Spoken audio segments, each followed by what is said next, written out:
Well, some recent high-profile events in Europe indicate, and some have said this, that Islam in some of its forms could be hazardous to people's health. But in Australia, it is Muslims who are declaring they're the ones who need safe spaces. A group called the Islamic Council of Victoria, which says it represents 200,000 Muslims in Australia, is calling on the government there to fund a series of safe spaces where they say Muslims can safely express, this is a quote, inflammatory views that would cause trouble if voiced publicly. This is part of the de-radicalization process. Blair Imani is the executive director of Equality for Her. She's an American Muslim. She said safe spaces would be a good idea here. Blair Imani joins us tonight. So, Blair, what exactly would a safe space for Muslims look like? What does that mean exactly? Well, first I think we need to start by understanding that everybody kind of misunderstands what a safe space means.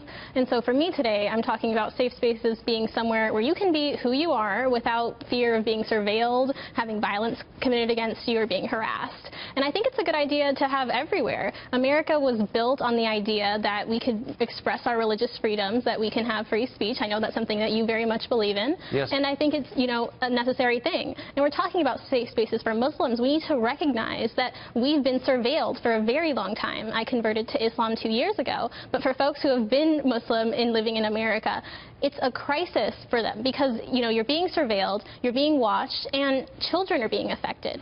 We may have to stop you there. Why do you think law enforcement agencies would put Muslims under surveillance? Well, obviously because of the, you know, the counterterrorism efforts. But when... No, but what is, I'm sorry, what is that? Why would there be counterterrorism efforts aimed at Muslims?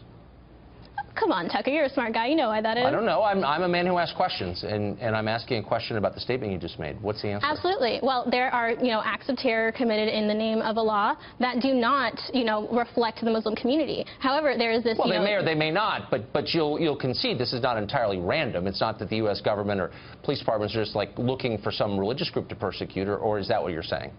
I am saying that, you know, the United States government has been in the business of doing that for quite a long time. So why don't they do it to the Amish? Wait, hold on one second. Why don't they do it to the Amish, or why don't they do it to Hasidic Jews? I mean, they're a set-apart community, speak a different language, not assimilated, but I don't see a lot of terror attacks committed by those groups. Have you? It's not profitable right now to be, you know, speaking against these other groups. Right now, it's very profitable to be speaking against Muslims because it's, you know, feeding into this wartime effort.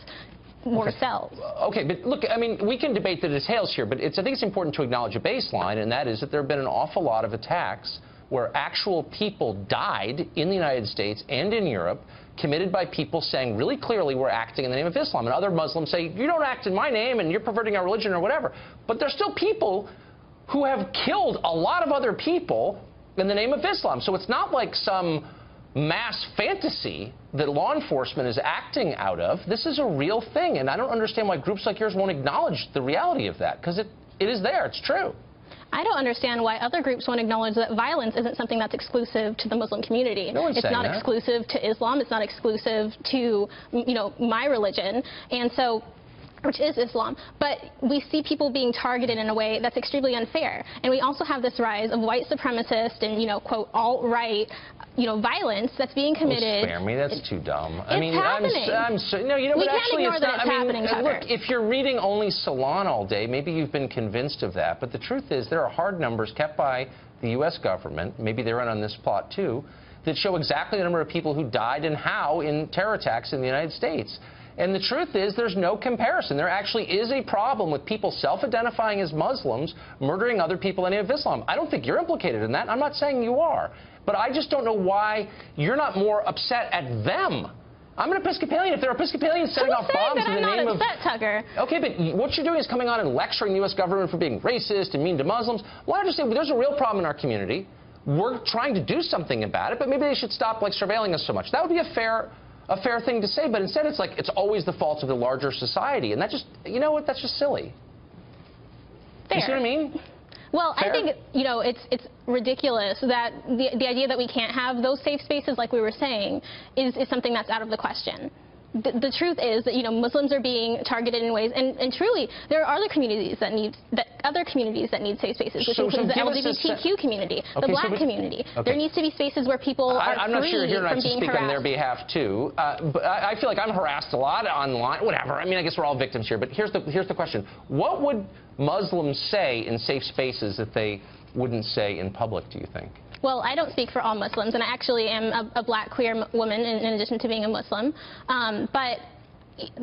So from my own experience, when I go to the airport and I go to untangle, a pair of headphones and I get, visited by somebody from TSA, it's that type of thing. We have to look at the fact that it's not necessarily inflammatory things, it's the perception. In the safe space? No, this is a sincere question, though. You're asking for someone, not you, I guess, to pay for a safe space where people can say whatever they want.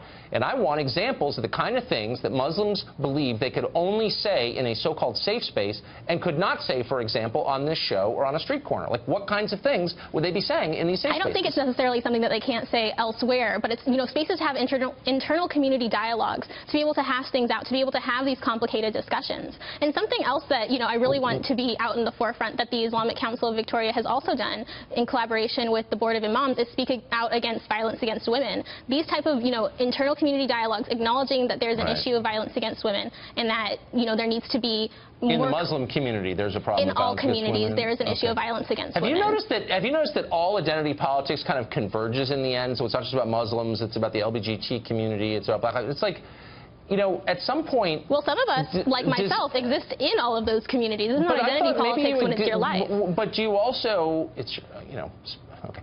But don't you also think that primarily you're an American? Aren't we all first and foremost Americans? I'm black first. End of conversation. Thanks, Blair.